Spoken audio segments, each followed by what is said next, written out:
Once again, my apologies for the lousy lighting for this video report. I'm sitting in another hotel room. Yesterday I was in Nashville. Today I'm in Little Rock because I'm just continuing my tour across the country as I drive myself to my second house. And thank God I'll be home tomorrow because I don't think I can take any more of these lousy lighting situations as I look at myself here in the camera. And boy, you talk about bad lighting and lots of shadows. But hey, before I get to the complimentary plays here for the Sunday card, I want to once again talk about this quirky little stat that I came across about 10 to 12 years ago, which applies generally to the first 10 to 12 weeks of the NFL season. And it's a real simple one. If you can simply pick the straight up winner, you'll find who's going to cover. And again, it works the first 10 to 12 weeks of the season, and generally it's about an 85 to 90% play. Now, after the first 10 to 12 weeks or so, it drops off a cliff. But through the first 10 to 12 weeks, it is right on the money.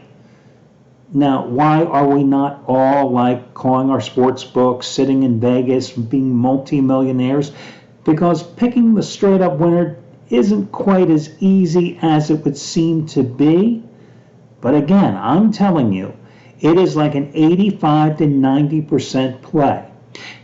Now, through the first 3 weeks of play, the straight up winners have gone 39-9. It's gotten off to a slightly slower start this year, but still we're looking at an 81.3% play. Again, it's gotten off to a little bit of a slower start. First week, the straight-up winners went 13-3 against the spread. Then it went 12-4 against the spread. Last week, 14-2. Normally, it's a little better, but 81.3% ain't bad. What has skewed the numbers is that the dogs have barked at an incredible pace.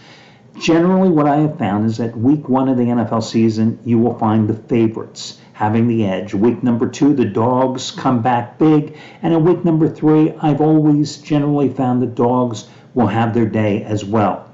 That hasn't been the case this year, and that's why these numbers have been skewed a little bit. Because in week number 1, of course, the dogs had their day big time, going 12-4 against the spread. Weeks number 2 and 3, the dogs went 9-7. So, dogs have gone 30-18 so far. And FYI, not only have they hit it a 62.5% clip, but the road dogs, 21 covers so far, and the other interesting thing, or 19 covers so far. The road dogs have covered 19 times. And the other interesting thing I have found in correlation to this streak, and again, it goes in the first 10 to 12 weeks of the season, when you find those dogs that are barking, if you find one that has a nice, juicy payback on the money line, you might want to consider making it a secondary play. Because of the 30 dogs that have cashed in the first 3 weeks of the season, I'm not talking about the Thursday night game, although a dog did cover with Jacksonville, but through the first 3 weeks of those 30 dogs, do you know 21 of those 30 have won outright?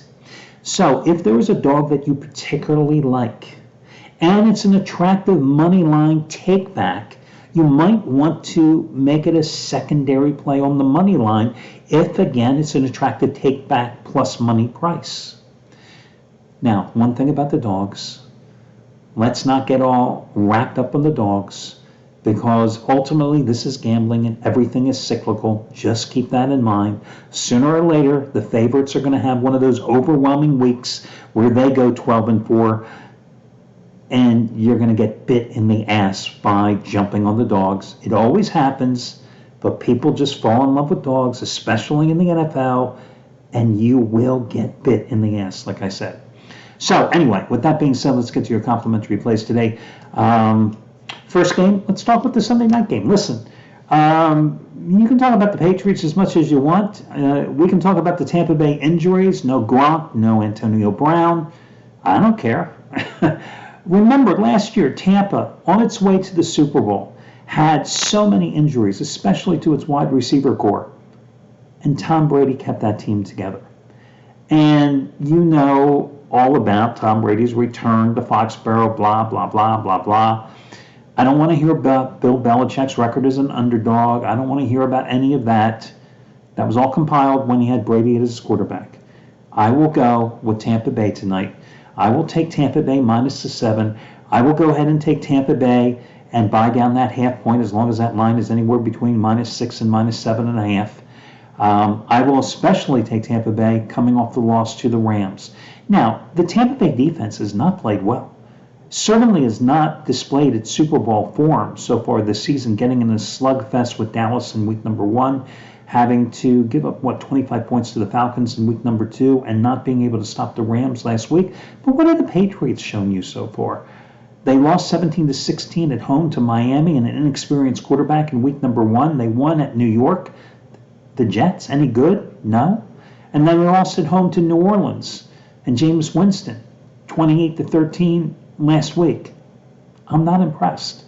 I'm going with New England. I'm going with Dallas. I know the Cowboys are coming off the short week.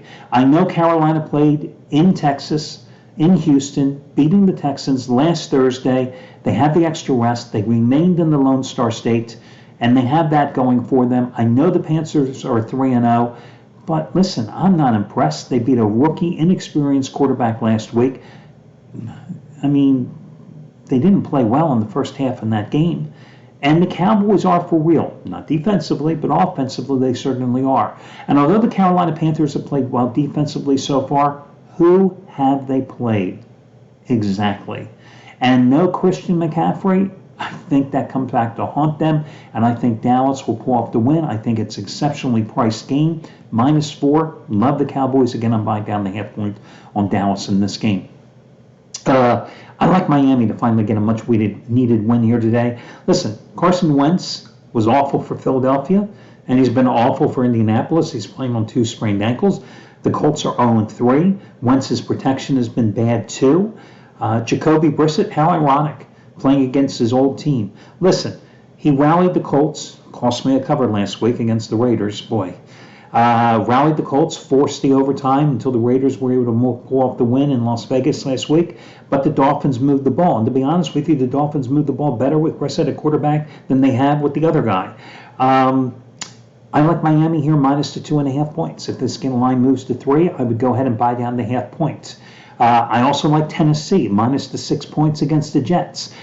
In week number 1, Tennessee got flummoxed by Arizona 38-13. I think that was more a result of the COVID situations that the Titans experienced during the preseason. They were a disjointed team coming into their opener, but then they went to Seattle. They won that slugfest in overtime 33-20.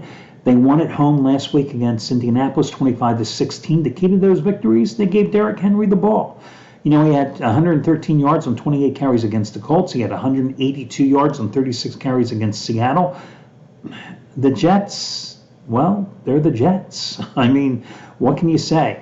In the first week against Carolina, it's not that they played well, but it's Carolina played poorly in that 19-14 loss. Then you saw what the Jets really are in the 25-6 loss to the Patriots and the subsequent 26-0 loss to Denver. In those 2 games, I mean, Zach Wilson showed his experience. I mean, 7 interceptions so far in the season, a QBR rating 22.6, which is 31st in the league. He's only completed 55.2% of his passes so far.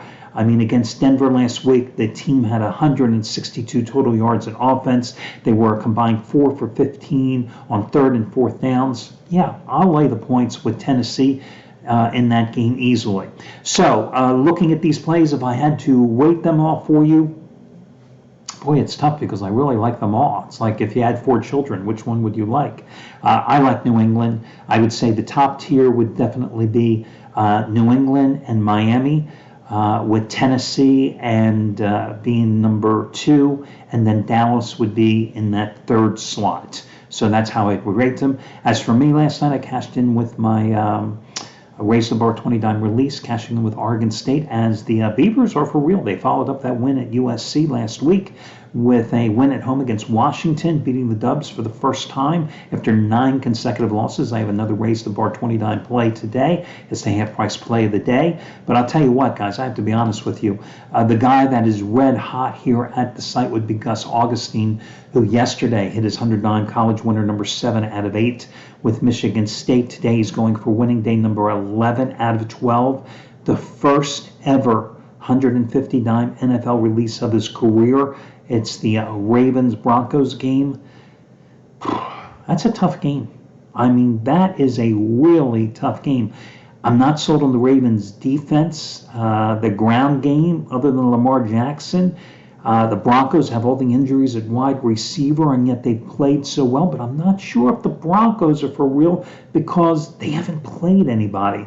But listen, he's in love with the game, and he's won 10 of the last 11 days, 10 of the last 11 days, and in that 11-day stretch, he's made $10 bettors, $7,580. So does my opinion really count? Anyway, you can get the play for half price using the coupon code FIRST, FIRST. So that'll do it. Wish you well, and hope you all make some money today. Good luck, everybody.